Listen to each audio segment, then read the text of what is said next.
Негативті кармадан арылу және жою жолдары. Карма бізге нені дұрыс жасамай жатқанымызды, біз нені рухани заңдылыққа қарама қайшы қолданып жатқанымызды, нені өмірге қарсы жасап жатқанымызды соқырға таяқ ұстатқандай етіп көрсетеді. Ал адамдар өз қатесін мойындағысы да келмейді, көргісі де келмейді, не то что жөндеу. Міне, осыдан кейін, яғни сіздің қарсылығыңыздан кейін жаза дайындалатын болады.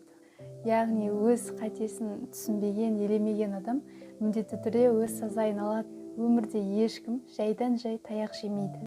Алдыңызға келіп тұрған жағдайға оң көзбен қарап, белгісін ұғынып, жөндей біліңіз, қаша бермей. Себебі оны сіз жөндемейінше келе беретін болады. Достар, негативті карманы жою үшін ең алдымен өзіңіз бірінші негативтен арылуыңыз керек. Ол міндетті түрде, себебі қояншық болып жүріп, сіз негативті кармадан арыламайсыз. Екінші, жалпы бұл келеңсіз жағдайды немен жасап жатқаныңызды, қалай туындатып жатқаныңызды шамалы отырып, ойланып көріңіз. Мысалы, сіздің бір өтірігіңізден туындауы мүмкін, соны ойланасыз, өтірік айтқаныңызды. Және үшінші, ол өзіңіздің сол іс-әрекетіңіздің дұрыс емес екенін түсіну. Мысалы, сіз өтірік айттыңыз дедік, бағана. Соның дұрыс емес екенін шынайы түсінуіңіз керек. Шынайы тексеріс. Карма тексергенді өте жақсы көреді. Карма сізді міндетті түрде тексеруге келеді. Міне, осы жерде кешегі түсінгеніңізді ұмытып кетсеңіз, онда негативті кармаң жойылмайды. Сондықтан бағана айттым ғой, шынайы түсінуіңіз керек, әйтпесе түк шықпайды. Сонымен қатар шынайы түсінген адамға карма жамандық жасамайды.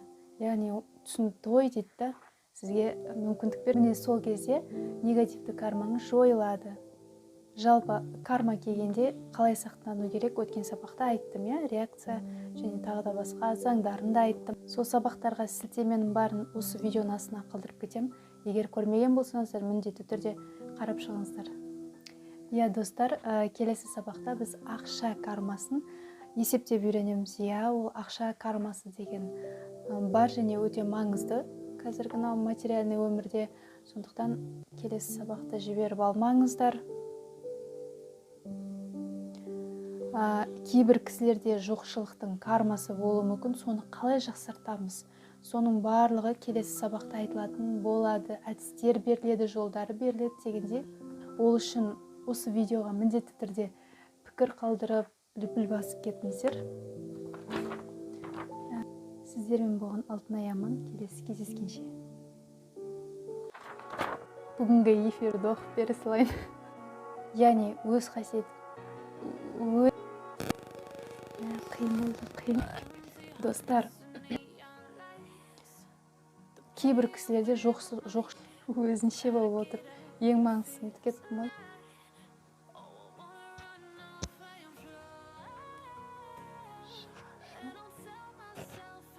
Бәрін дайындап, сценарийді дайындап, шашын дайындау кеткенсің. Кейбір кісілерде